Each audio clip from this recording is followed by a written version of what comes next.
we have a two-page summary right at the beginning.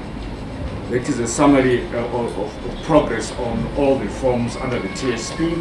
It's quite comprehensive, but everything is really compressed for easy reference.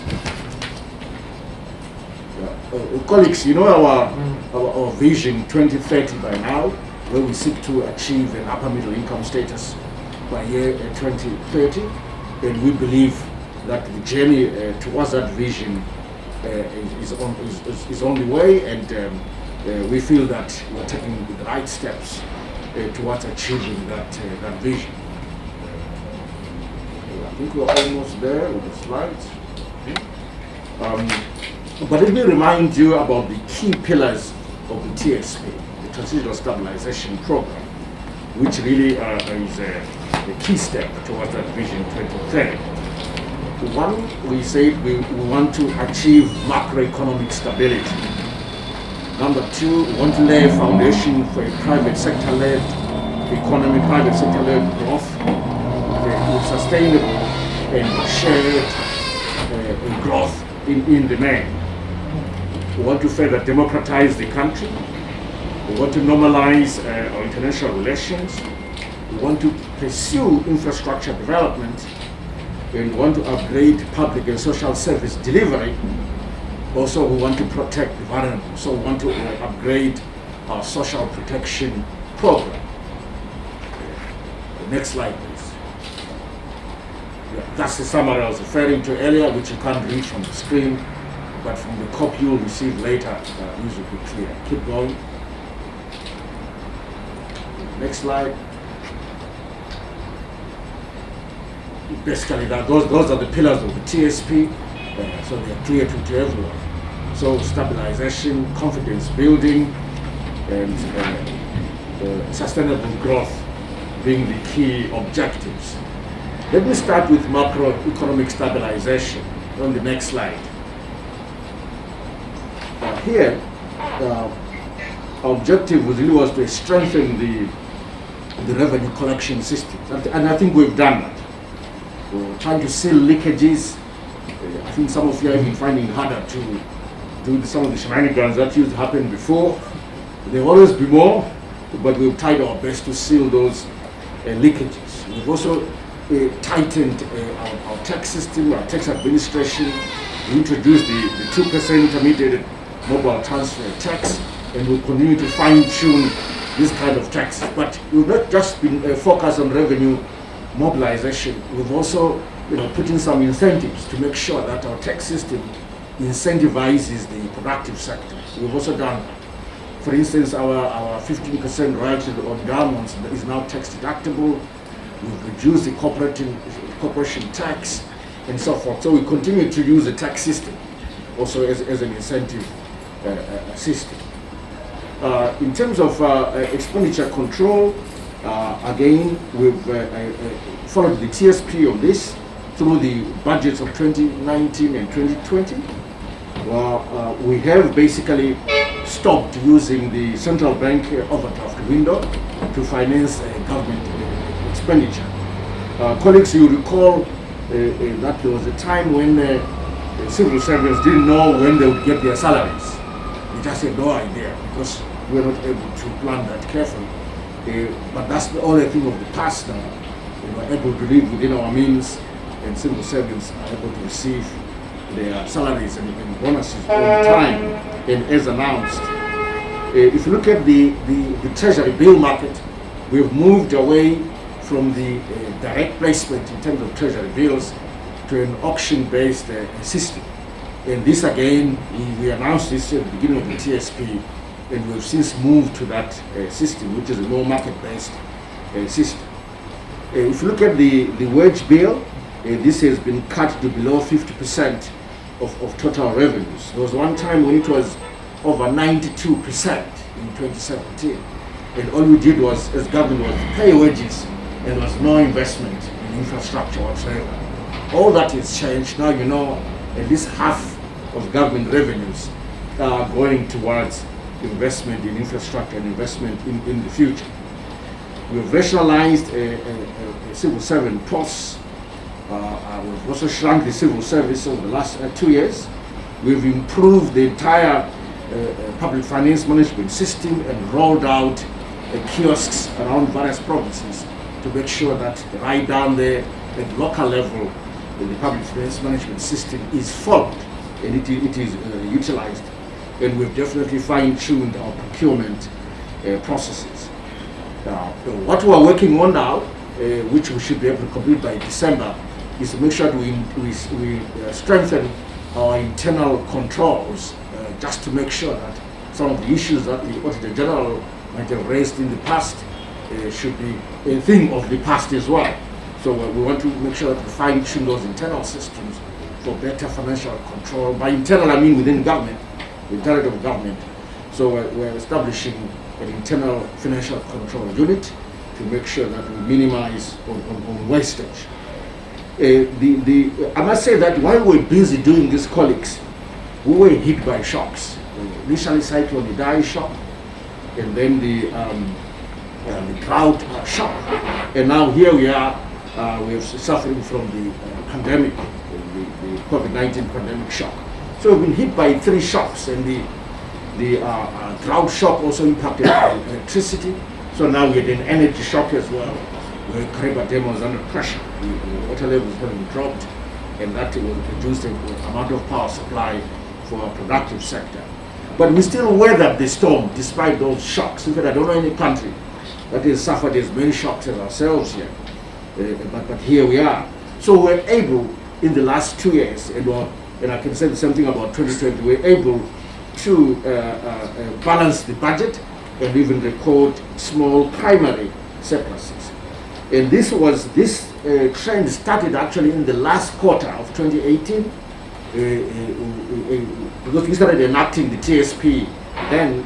So the last 3 months of the year, we're able again to be in the black in terms of government finances. And we've been able to deploy these resources, surplus, on infrastructure, on social services, on social protection, right across the board. That's what has given us the strength to shock absorb the impact of these shocks, the COVID-19, Cyclone Idai, drought, and power shocks. So that's the state of our macro fiscal position. Now, in the TSP, we say that one of the diseases we needed to cure was that of a twin deficit. Next slide, please. The twin deficit of a fiscal deficit and the current account deficit. Now, I've already said something about the fiscal deficit. You can see on that left chart there that if you look at 2018, the deficit, that blue line all the way down to basically almost minus 7.5% of GDP. And then the red line is your 2019 red line. You can see that the deficit has been eliminated, and you can see 2020 is on a similar trend as 2019. So that domestic internal deficit has been eliminated. So also it turns out that the external deficit as well, the current account deficit, has also been eliminated.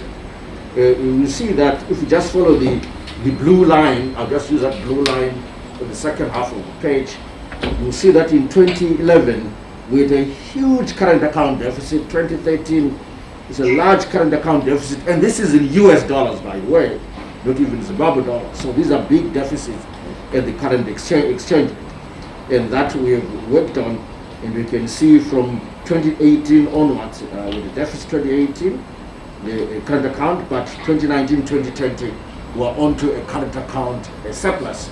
And this year we expect a current account surplus of the order of 1.2 billion US dollars. I was just looking at the remittance figures from our diaspora, and we noticed that those figures are up 33%. We're almost close to $1 billion in terms of the latest figures, and the year is not over. So quite clearly we will end the year well above $1 billion, and that again will bolster our current account position. So both twin deficits have been eliminated in the last 2 years, as was the objective in the TSP. I now switch to the other leg of the macro stability agenda, to the monetary policy agenda. Colleagues, I think we all know that for 10 years we did not have a domestic currency, and what really it meant is that we had no full monetary policy. So we had to restore monetary policy as the second leg of the fiscal management tools. That involved introducing the Zimbabwe dollar, which we now have, and that was officially introduced in the beginning of 2019.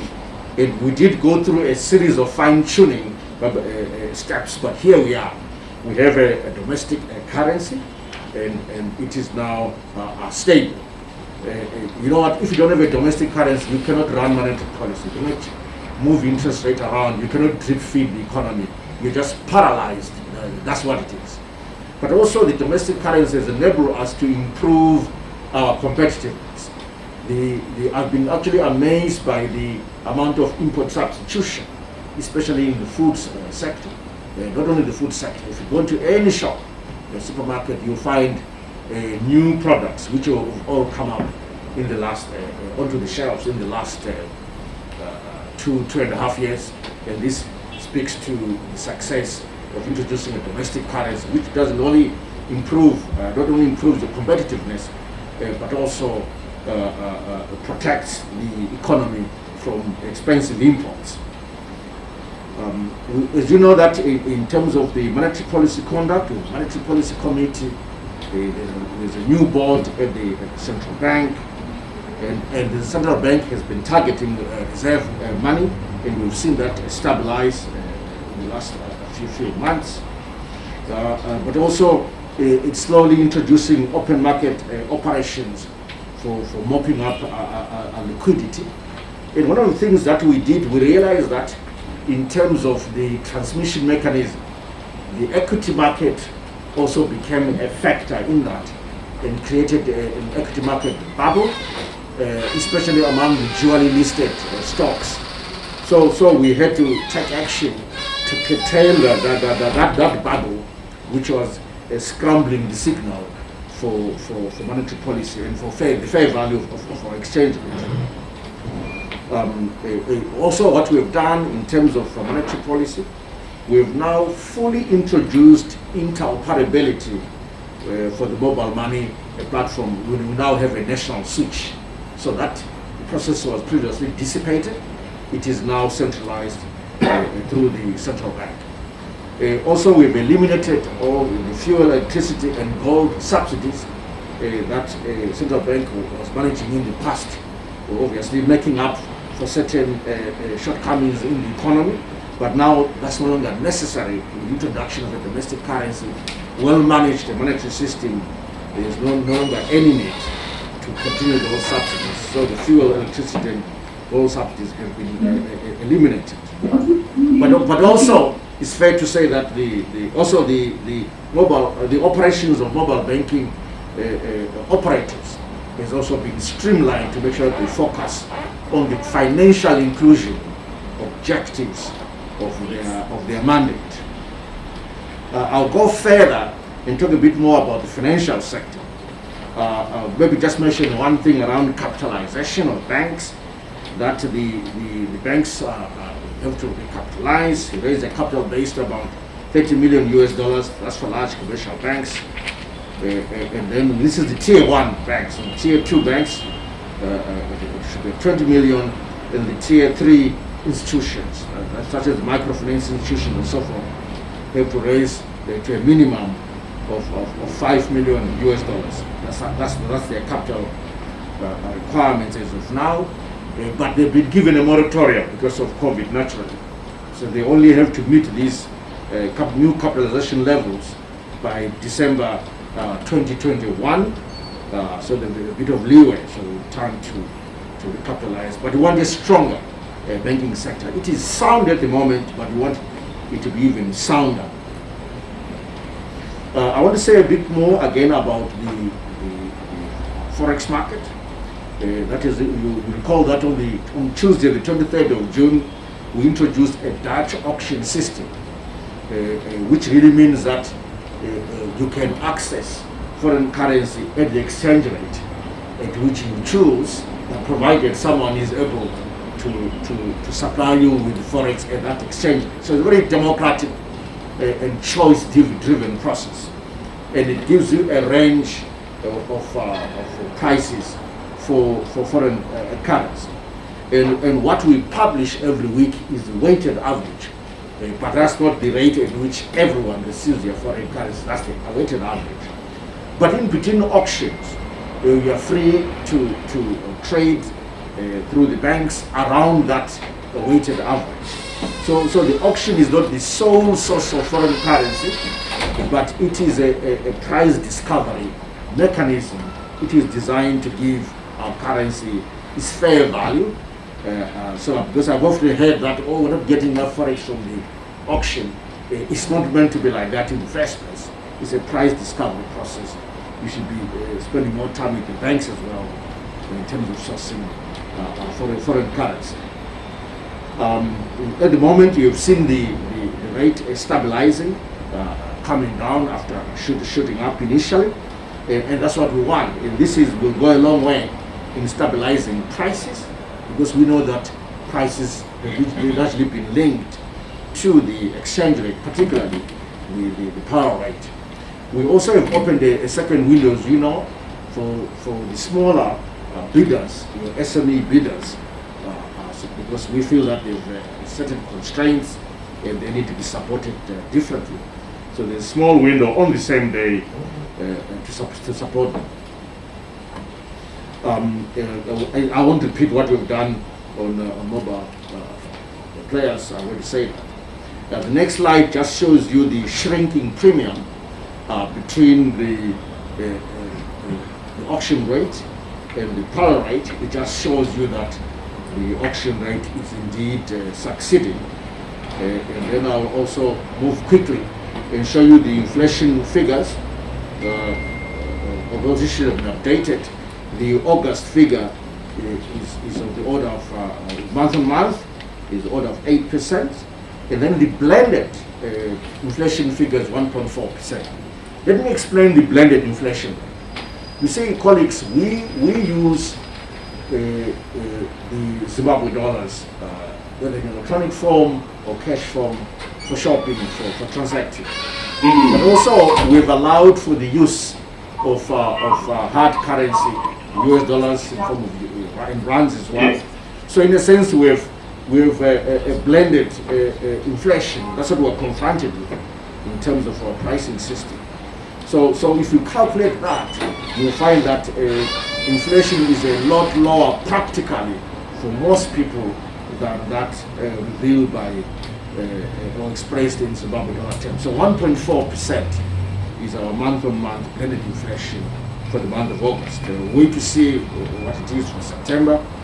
Next week we should be able to get that figure. So inflation is slowly coming under control, and that's a good thing. So the more stability we get in the auction market, which is already happening, the better it is for inflation profile.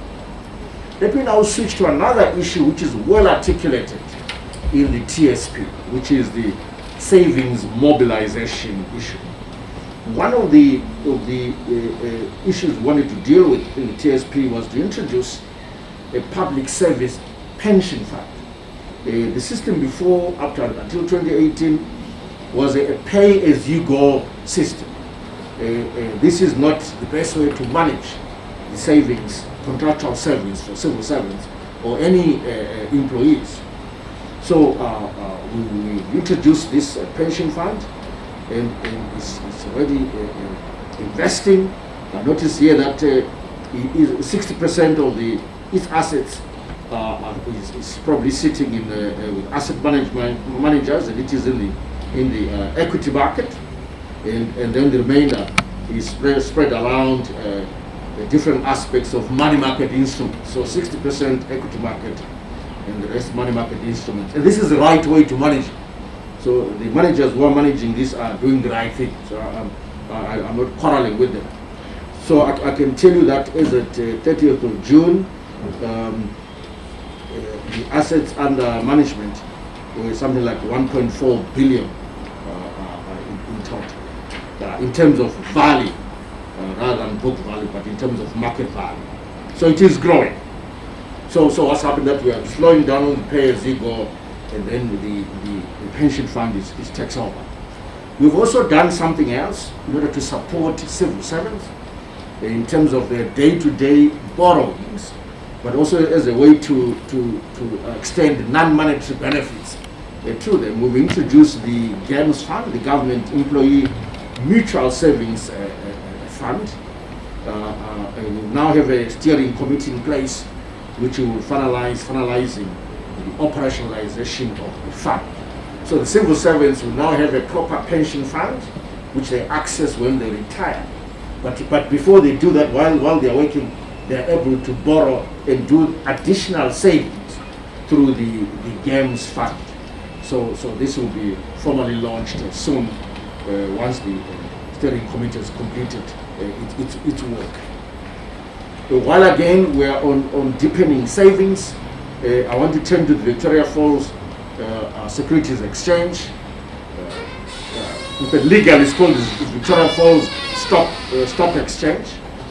We established this basically to attract foreign investment, to deepen capital markets, and to tap into global capital markets. And we are going to open a VFX office in Victoria Falls. It is our intention to launch the stock exchange in the next few weeks. But also, the stock exchange is an important seed in the creation of a full offshore financial services center in Victoria Falls. Let me say this, colleagues, you know, one of the Southern Africa's natural endowment is minerals. So we see this exchange being a big driver of harnessing investment resources for the mining sector development, not just in Zimbabwe, but in the entire Southern Africa, Zimbabwe, even South Africa, Botswana, Mozambique, DRC, Zambia, even Tanzania. So we want to open this up, this exchange as a platform for harnessing, raising resources for investment in the mining sector. I want to now turn to the National Venture Fund, which is also part of one of the instruments for raising investment capital. What we allocated in the budget in 2020 is 500 million, and every year we will keep topping up the allocation figure for the National Venture Fund. This over the next 3 years. And what we are targeting here is startups, especially for the youth, women, and war veterans. The chairman of the fund is here. He can explain more on it. It will also link up with the innovation hubs at universities.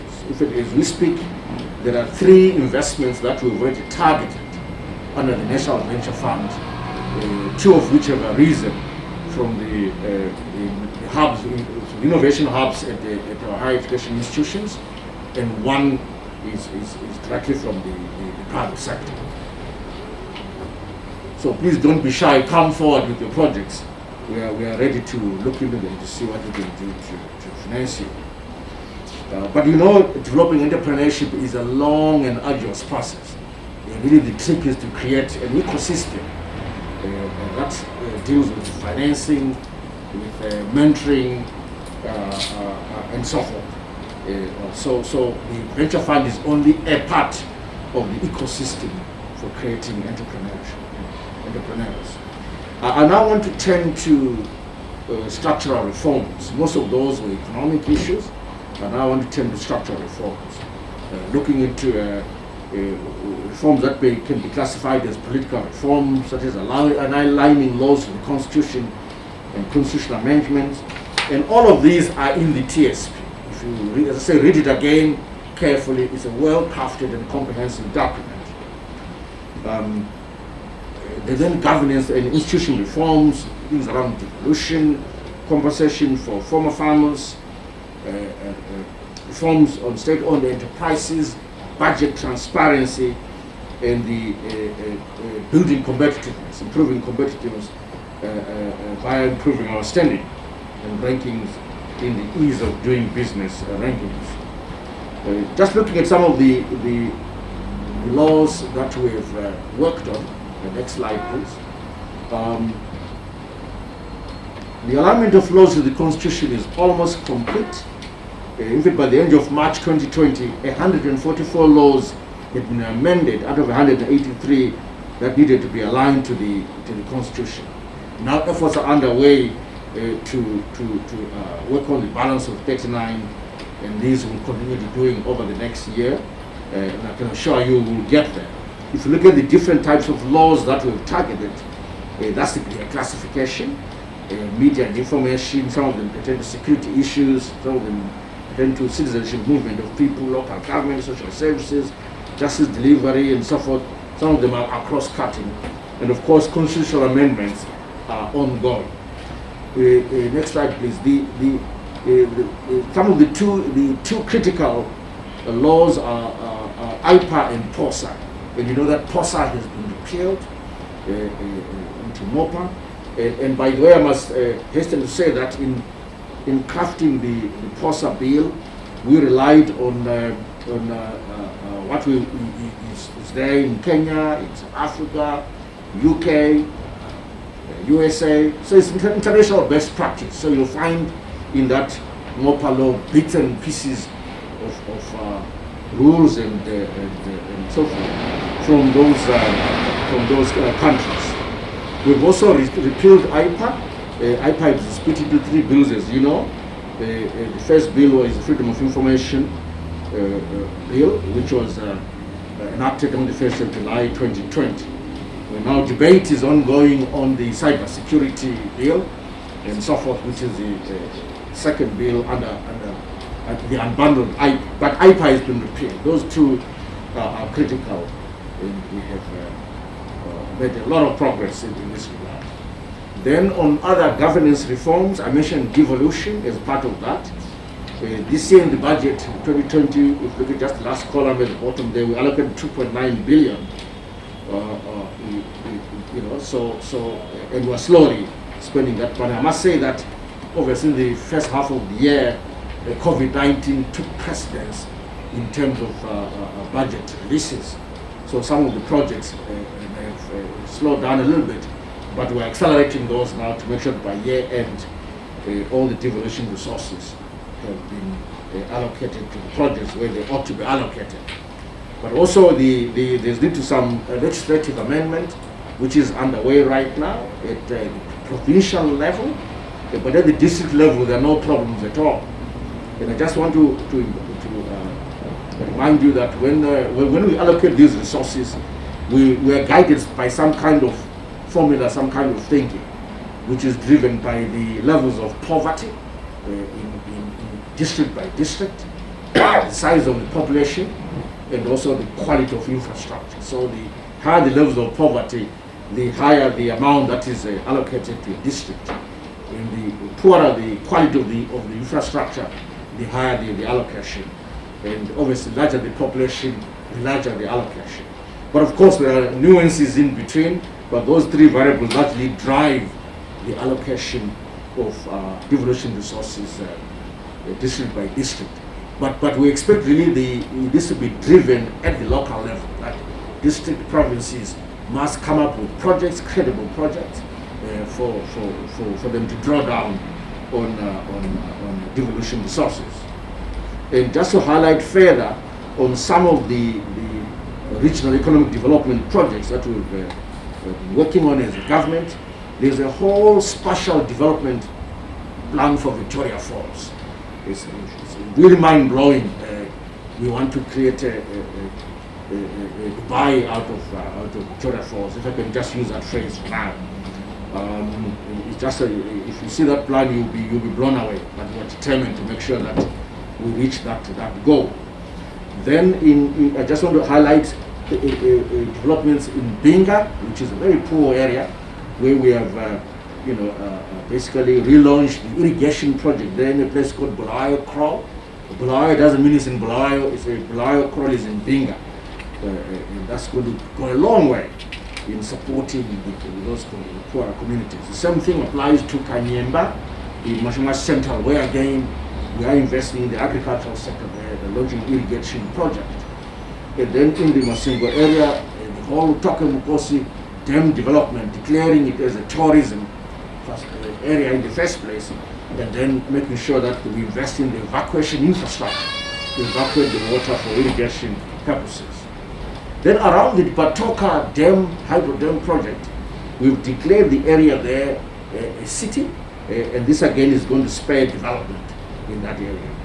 And then we've got ongoing housing redevelopment projects in Harare, in the Bare area, and then in Mutare, it's in Sakuva, Sebab, and then in Bula, it's Makokoma. So you can see that we are targeting certain areas to really upgrade the quality of the local economy or the quality of housing infrastructure and other infrastructure as part of the regional economic development. And all of this really speaks to the devolution agenda in the way we approach development of resources. Let me turn to now international engagement and re-engagement. That next one, yeah, very good. Yeah, on that one, I must say that if you look at the Minister of Foreign Affairs, the diplomat personnel has been changed. Now you have got economic diplomacy at the core of the ministry's activities to make sure that we drive foreign direct investment and promote trade. But also we want to engage our diaspora for their skills, for their resources, and for their networks. And we regularly engage foreign diplomats who are here in Zimbabwe. Every month we have a meeting, virtual meeting with them now on the call to make sure that we engage them continuously. And as Treasury, we continue to engage our multilateral and bilateral creditors regarding the arrears clearance agenda, which I must say has been slowed down by the COVID pandemic, but we are onto it. So we had actually suspended the token payments, but now we'll be resuming the token payments for what we owe. But also, I think there's been a re-engagement dividend, colleagues, if I can use that phrase, re-engagement dividend, which is evidenced by the lifting of some restrictions and sanctions on our financial institutions, such as CBZ, Agribank, IDBZ. I know in 2017, ZB Bank also had restrictions on it lifted. So we're making progress in terms of this re-engagement dividend. Let me turn to another issue regarding the compensation of former commercial farmers. I must say that, colleagues here, we're guided by the Constitution, Section 295, which says that former farmers will be compensated for improvements on the land, but the indigenous African black Zimbabweans and others in a similar group who could be compensated in the form of land itself. So the Constitution is very clear about that. So what we've been doing over the years was to allocate a portion in the budget for compensating the vulnerable farmers, the elderly. So this year, for instance, we've allocated just over 300 million, and we are continuing to pay that to the farmers. So what we did on the 29th of July, after a long drawn process, we concluded on the entire bill that is due to us. Because all along we've just been paying, but without knowing how much we really owe in terms of a global compensation figure. We reached that agreement on the 29th of July. The bill is set at $3.5 billion US. Now you'd have seen in the media on Friday at least that we're now advertising, looking for financial advisors to help us structure these resources. We have some resources ourselves as government, internally, other resources that we will structure and raise internally, but also would like to raise resources externally. In fact, in our agreement, we did mention that we were interested in launching a 30-year debt instrument in the global capital markets. And that's where we really need most of the services of the financial advisor. So watch this space. We'll keep you informed as we go along. There's a resource mobilization committee set up by His Excellency, which I chair. It involves the former white farmers themselves, and we'll keep updating you on progress. I now turn to the public enterprises reform program. We have different categories of public enterprises in terms of the reform agenda. There are some that were due for privatization, some that we thought could be listed on the Zimbabwe Stock Exchange, and some that needed to be merged, and some that needed to be liquidated, and some that needed to be adopted in line ministries, and some that were due for partial privatization. We've made tremendous progress in the lower category, which is those that needed to be liquidated. We dealt with that. And those that needed to be departmentalized, for instance, the National Liquor Board, and then the Board of Census, Lotteries, and Gaming Board, all of those have been departmentalized. And ZIA, of course, is now part of ZIDA, so we made progress on that in terms of the merging box on the top right-hand corner. Then on partial privatization, we've made progress with some of the ZMDC assets, but also in unbundling GMB, strategic grain reserve element and silo foods, which is a more commercial arm. And the same thing applies to cars. For listing on the ZSC, here we haven't made as much progress as elsewhere. We are still going to push forward with this agenda into the next leg of our development agenda. For privatization, in fact, this is really partial privatization, not full privatization. We never sell 100% of shares. We always leave a minimum of 26%, which is enable us to be a significant minority that can block resolutions. So this is a process. It involves creation of a technical committee, interministerial, interdepartmental, arduous process. And then from then on, that committee will then eventually then appoint investment advisors, transaction advisors. They ought to be paid. We have to run through a procurement process. It's a very long, drawn process. I must say, as far as that top left-hand box is concerned, really where we've so far is that we've appointed transaction advisors. They've already begun the work, but they have not yet identified potential investors. That is the next step now on that process. So that's our state enterprise reform agenda. Next slide, please. That's a repetition. Next slide. And I want to turn the issue of competitiveness, which is also in the TSP as well. This really includes repealing the indigenization law and establishing an economic empowerment law.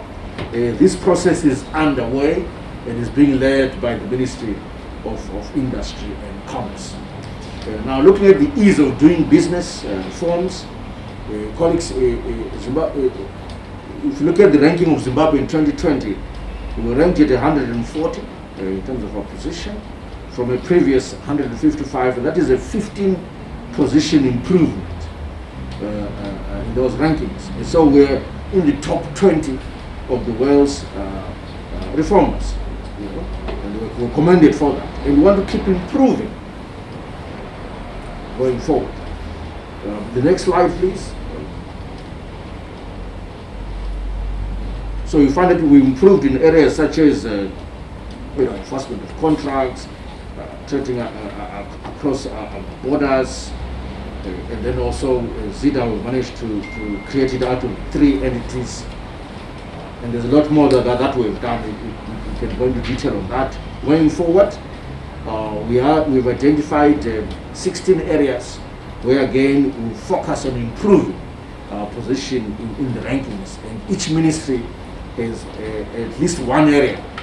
For instance, in the area for finance and economic development ministry, we're going to focus on improving the taxation environment for SMEs, for example, and the taxation of cross-border traders. I'm just highlighting one example, but there's a lot more that we have to do right across government. Moving on to budget transparency, again, I'm pleased to say that we're ranked 3rd in Southern Africa on the budget transparency survey in 2019. And we want to keep improving. So we want to keep rolling out our publicness kiosks and implementing the program-based budgeting. Now we're on a program-based budgeting approach, which speaks to integrated results-based management, and this allows for results management to processes to take place. Because it's program-based, we know exactly how much we have to allocate for a specific program within each ministry, and we can manage, rather track its performance on that variable. We've also now separated the supplementary budget from the mid-term budget review. Those ought to be separate. In the past, we used to combine them, but they ought to be separated. We've done that. And all that is designed to improve the level of budget transparency and accountability. But also I must say that we run I think a thorough consultative process. So that is underway right now. And we really consult all groups. In fact, my last consultation was with the youth. They've come up with ideas as to what they want to see in the budget. So let's see if those ideas will see the light of day as we discuss with other stakeholders. But the last stage of consultation really will be with parliamentarians, where again we're going to do our usual retreat soon in the next 4 weeks. So again we can keep fine-tuning budget plans for 2021. But also the budget for 2021 will basically be based on the NDS, National Development Strategy, which I'll talk about at the end, and it will be based on the pillars of the NDS. Because that's the first budget that is based on the NDS, so it ought to start there. Colleagues, I did say at the beginning that we're faced with challenges while we're enacting the Transitional Stabilization Program. Next slide, please. It was a drought, Cyclone Idai, and then a bit of Cyclone Kenneth. Then we've had the challenges, obviously currency volatility, and then a COVID-19 crisis. And I have there just an explanation as to how these shocks were being transmitted right through the economy. So in purple on the left, you can see the various shocks with the pandemic, with macroeconomic, with drought, with Cyclone Idai, and each of these operate through specific channels. For the cyclone and drought, is obvious. The channels are electricity and then agriculture output. Mining especially was impacted by power, but also industry. And the currency volatility, again, it ends up impacting industry because you cannot plan well ahead, you cannot access important input easily. And then the pricing of the final product also becomes a challenge for retailers. And for COVID-19, again, different channels, community channel, travel restrictions and hurting tourism and so forth. So you can see the impact of all the four shocks on the extreme right, tourism, manufacturing, mining, agriculture. But I must say, colleagues, I'm becoming more bullish again. Even during this COVID moment, I think the economy will surprise us on the upside and begin to see some green shoots of recovery from COVID. I don't want to spend a lot of time when explaining the impact of the shocks after having gone through that. So next slide, please. Next slide. Keep moving.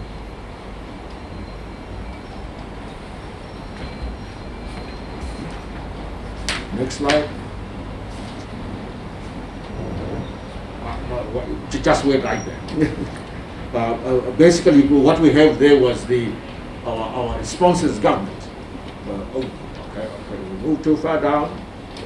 Anyway, I wanted to say that we launched the $18 billion stimulus package to deal with the COVID pandemic, and I think you've all been made aware as to how that has been split, with the highest allocation is going to agriculture, 6.1 billion, then the working capital for industry, the mining sector facility, SME support, tourism fund, then the liquidity support through RBZ in terms of tax reserves, leases, and then the health sector targeted financing, and then the broader relief measures in terms of tax relief, and then the cash transfers, and then also support for the arts, the artists and sports. So $8.2 billion is what we've outlaid for, rather earmarked for to support the COVID-19 pandemic response. I must say that we've made most progress in the agricultural sector, but also in the cash transfer sector, in the arts and sports sector. Tourism support is gathering pace now because the tourism sector has just been reopened in terms of levels of response to the pandemic. Liquidity staff reserve support has also been received by industry. The mining sector facility is still being concluded. And then on the working capital for industry, this works on a guarantee scheme, so it's on a demand basis, and we are engaging BAZ and industry continuously to make sure they can access this facility. Now, let me turn to the real sectors now in terms of agriculture. Colleagues, over the last 2 years, we've seen sustained support for the agricultural sector, but also we have transformed the financing model so that we partner with the private sector, the banks in the main, and some corporates are also now involved. But currently there is the agricultural recovery plan, which is prioritizing mechanization. You've seen what we've done in terms of procuring equipment from John Deere, from Belarus, and we'll continue to procure some more tractors, combine harvesters, planters, and so forth. And then livestock production, especially in the livestock regions, much south in the main. Then irrigation, with so many dams, so many water bodies, we need to evacuate the water. And soil conditioning. Soil conditioning, you know what has happened over the years? We are having to use more fertilizer than we really need per hectare because of the pH of the soil. Soils have become more acidic, with pH of the maybe around 4.5, and the idea is to move that pH closer to 7, which is neutral. And we need a soil conditioning program is being embarked on by the Ministry of Agriculture. Extension services, also this is being upgraded. We've trained quite a few, we've had a lot of extension services personnel on agri-techs, and they've become mobile. They've received the first 1,000 motorcycles, and we've got a program to give them something like 5,000 motorcycles for them to support their activities in terms of providing extension services. And also in terms of financing, we work with the banks to finance agriculture, both under the Presidential Input Scheme, which is basically a social protection scheme, and then the commercial smart agriculture, command agriculture program that we finance jointly with banks. And then for cotton, I can go into detail, but it's not necessary. This is we support under the Presidential Input Scheme. It's a very, very important program which has continued to support the vulnerable farmers, but also productive farmers, not just vulnerable, they're actually just productive in the producer of cotton. But what's needed now is really to move up the value chain and be able to do some processing of this cotton into other products, cloth to be precise. I think you've all been listening to the radio in terms of General's Mfumbuza program, which is meant to climate-proof our our presidential input scheme. That's really meant to improve the efficiency of the small-scale farmers, so as to improve food output. Then audit has been concluded, and nearly 2 million farmers have been trained on the Mfumbuza program, and irrigation schemes are being revived. I mentioned the Royal Crawl, for example, but many other irrigation schemes are being revived. Turning to the mining sector, And again, colleagues, this is well articulated in the TSP. I'm saying this for the fourth time. Read it again. In the mining sector, we're very clear that we want to build and grow this sector. And we've come up with a target, a more specific target of $12 billion as an industry by year 2023. We expect the gold sector to be a $4 billion industry, platinum $3 billion, chrome iron ore sector $1 billion, the diamond sector $1 billion, coal and hydrocarbons $1 billion, lithium $0.5 billion, and others $1.5 billion, total $12 billion. If you go to a place like the Wange area, you can see what's happening in the hydrocarbon sector. A massive development in that area, which has also solved, or rather will solve the energy challenges for the country. That by year 2025, we'll be producing surplus energy, electricity, which will be ready to export. So this is going very well indeed, and there's clarity on for each mineral.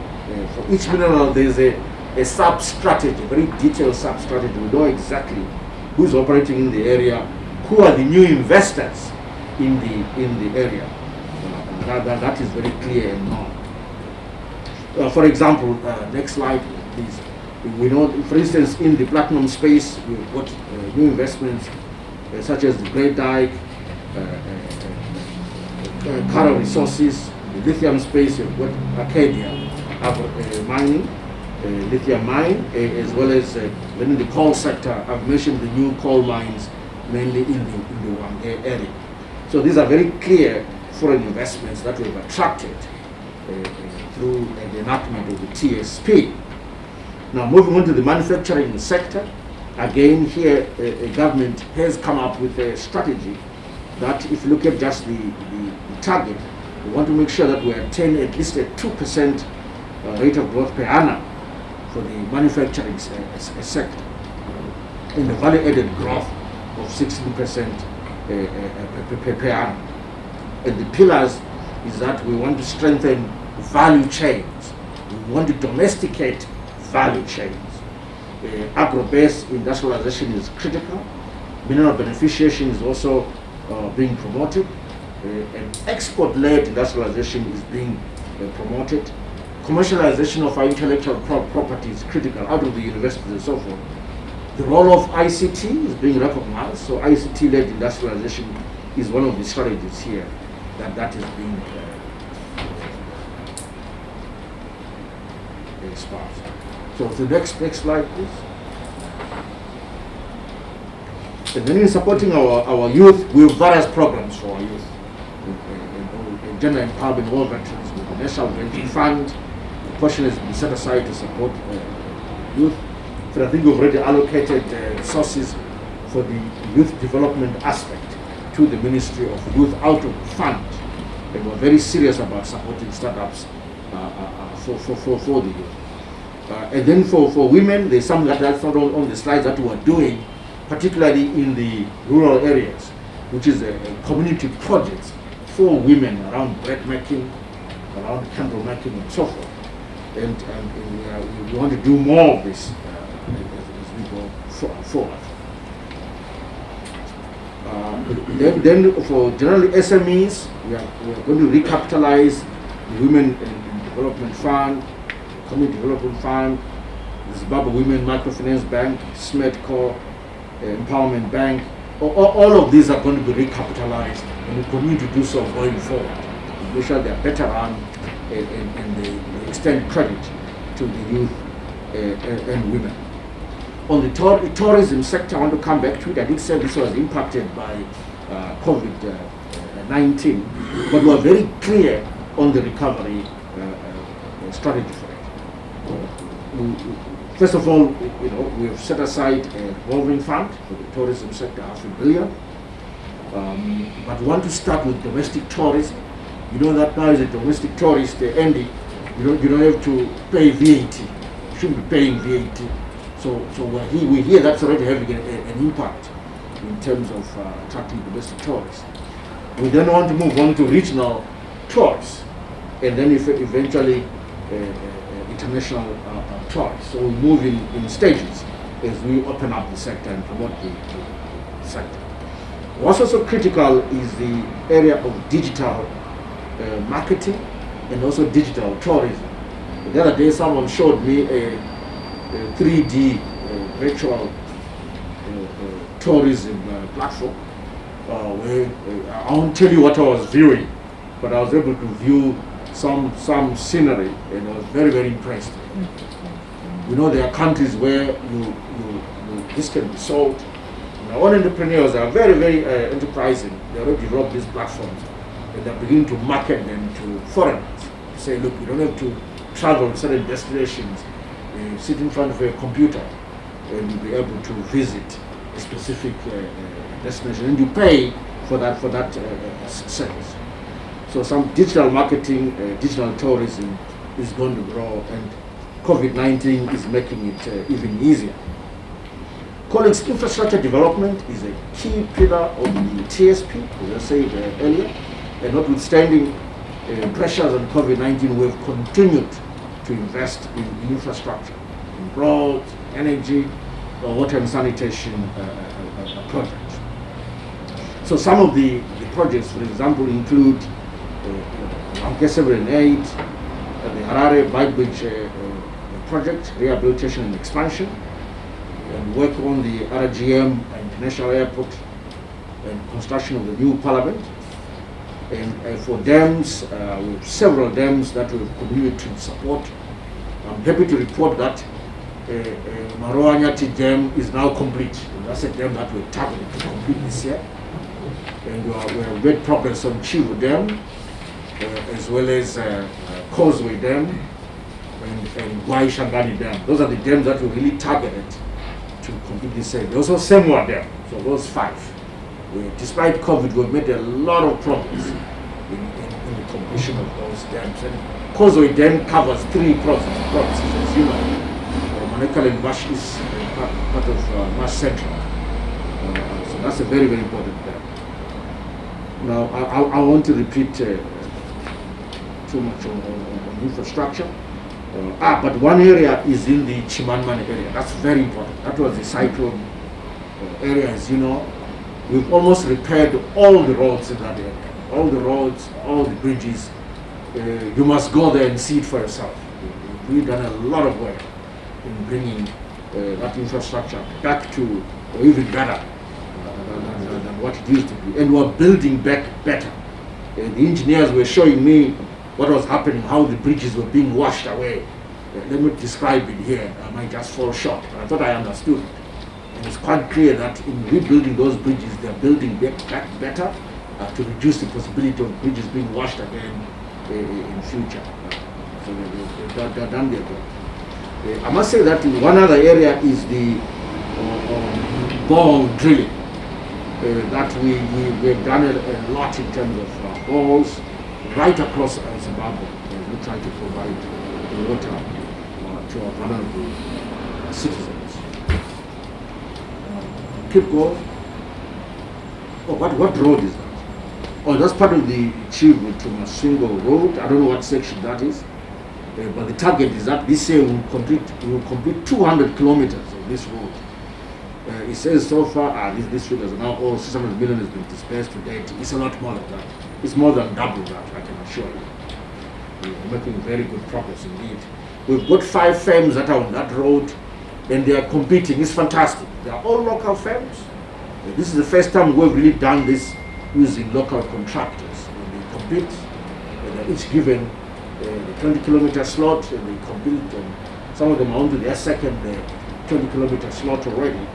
This is pleasing. And once they are done, they'll then begin on the Harare to Chirundu half of the road. So we're making very good progress. And all of this is financed using taxes, domestic resources from our citizens. You see, is it Maroanyati Dam, that's complete, Chivu Dam. I've visited all these dams and I'm very pleased with the progress so far. Going back to drop balls, we're quite determined to deal with the water issues in Bulawayo, one of our major cities, as you know. So we've drilled 20 new balls in Yamendovo area, and Bulawayo water is very easy to treat. So once it is drilled, it comes out, the treatment costs are not very high. So really the issue is we need more balls to provide this almost ready to drink water. But of course our role as government is to provide the raw water, and then at a certain point it is then handed over to the council, who then do the treatment. Then clean water is then provided. So at that stage we don't have as much control. But also we'll try to deal with the other sources of water, such as Inyankuni Dam, Chavez Dam, the piping there that is broken down, all the valves. We're doing our best here. We're now here, there's another aquifer in the Matopo area, which is much deeper. The deepest part of the Namandov aquifer is about, you can get water at 150 meters. But for the Matopo aquifer, you might have to go down as deep as 1 kilometer. This is water right under the rock. So again, that's something that will be explored by the relevant ministries. My job is to provide money. So City of Harare, the treatment costs are much higher because the water from dams around here is not as clean, so it costs a lot more. So our concentration has been on supporting Chemplex to produce the chemicals to treat the water. That has been our strategy as government. But over time, we will develop Kunzi Dam and Muda Dam as we promised in the budget. In fact, with an allocation for that. We're going to do that. And then Chegutu, which used to be our cholera capital in a way, you remember the incident back then, again we will support them in terms of their water reticulation needs, and the other cities as well, Mutare, Gweru, we are doing the same. So we've been very focused on dealing with this water infrastructure, both in the rural and urban areas. What's worth mentioning again on infrastructure is the health sector infrastructure. Again, we've done a lot. COVID has pushed us hard in upgrading most of our health infrastructure in the cities and in the rural areas as well. I'm also pleased with progress at the Bridge border post in terms of the PPP project with Zim borders is progressing, and I think that right now they are sorting out their financial close. That we always talk to bankers to support them.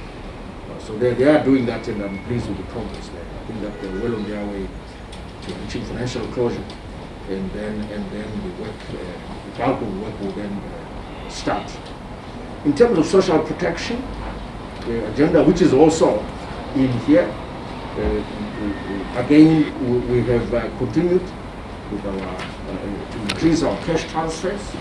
I know that now there's pressure to increase the $300 per month to something higher. Our discussions see if that could be increased. And our target is 1 million recipients in the next few months. In terms of our BEAM program, we've expanded that. We've also, as you know, providing subsidized transport as government through the ZUPCO program. And the Presidential Input Scheme program, as I said, is also a social protection program. So colleagues, we are doing a lot on the social protection agenda to support our vulnerable citizens. Now, on the drought mitigation agenda alone, we'll spend quite a lot of money, and every week we get a report as government as how many families received grain in the rural areas. This is district by district. For all our district, we are receiving weekly data and weekly update. We are focused on this to make sure that our citizens get food. But of course, grain has been a challenge. Aware of this, that's how we had to some areas had to substitute grain with cash. So we're calling this serial cash transfer program. I won't go into further detail on that. The health sector, I've already said a lot. What is this one? This is Ndawi clinic under construction in the Gutu district. So I'm sure it has moved. The walls are much higher than that now. was taken a few weeks ago. So, but we're doing a lot, as I said, in updating health infrastructure right across the country. We're recruiting additional health workers, as we know, and the Ministry of Health has been restructured, which is to focus on service delivery, higher levels of service delivery, including service delivery for medical tourism purposes, to focus on production, and also we have infused research and development in the ministry so that we can develop drugs and new processes and so forth, working jointly with the Ministry of Higher Education. We are actually already working on a national health insurance framework. We've begun the research on that. So again, watch the space. We'll let you know as how we're progressing on that. And then there are health workers receiving a special COVID-19 allowances, and this will be maintained for a while, for as long as COVID is upon us. In equipment, we have also gotten quite a bit of equipment, procured quite a lot of equipment for hospitals. Turning to education, again, as part of our human capital development, we are implementing largely Education 5.0, which is focuses on productive knowledge, knowledge for the production of goods and services. The schools in our rural areas are producing masks now. Everyone is productive, and COVID-19 has given them the opportunity to showcase what they can do. The same thing applies to our universities. They're producing masks, sanitizers, swabs now are here, and other PPE, Tyvek suits and so forth, medical shoes. They are all producing all of that. Also, we've constructed several schools as government. So it's not just the software. We're also doing quite a bit on the hardware front, which is building schools using our intergovernmental transfers in doing it. And then the accommodation for university students has also been built or upgraded. It's important to communicate as a government. We're continuing to improve our communication. We now have the post-cabinet press briefing, which is done religiously every Tuesday after each cabinet meeting. This is helpful so that you can track to see what government is making, what government is making decisions on and what's important. But also COVID-19 has allowed us to start communicating more deeply at provincial level, at district level, in all our indigenous languages, or this way we can in indigenous languages. It has really helped us to upgrade and deepen our communication strategy countrywide. We're upgrading our social media communication. Every government ministry has a website of some sort, but of course we will continue to do more, especially in the social media front. We're aware that this is the main instrument for communication platform nowadays, Twitter and all the other things. We have to make more use of it. Then coming to the digital economy, again, the advent of COVID has made it an important issue that we really ought to also focus on digital economy. In the TSP, it's included, it's in there, but we not from the lens of COVID-19, which has made it even more important. So as cabinet, we've launched a virtual network for cabinet meetings. To do that, as I said, we've also launched a national switch for electronic banking transactions rather. We've also launched e-learning platforms at universities and in schools, and we are working on an e-procurement platform for government procurement processes, and we're rolling out ICT kiosks across our provinces. Then in access to justice, you notice that we've now separated Supreme Court judges from constitutional judges. We'll build various magistrate courts, and then we established a commercial court with an e-justice project underway. We'll continue to improve the skills of our prison within our prison facilities so that we improve their reintegration in society. And then now on the security sector, again, we're continuing to replenish manpower within the sector. We're building housing and cantonment facilities for them, and we're continuing to improve their capacity development through education. Then moving on to the National Development Strategy, now that the TSP is basically coming to an end, we are developing this NDS to cover the years 2021-2025. We're well on our way. We should be able to in the next 1 month to complete the drafting of the NDS process, and we'll launch it. So again, you'll be invited to that launch. In terms of the process, the next 5-year NDS will be an integrated results-based management compliant process. The process started in October 2019 with the crafting of indicative national priorities. Cabinet approved a concept note of coming up with the IRRBM compliant NDS in April 2020. And an NDS One National Steering Committee has been set up, and the thematic working group chairs and co-chairs have been appointed, and that process is underway. And there's a diagram, rather a picture on the next page, which has got very fine print.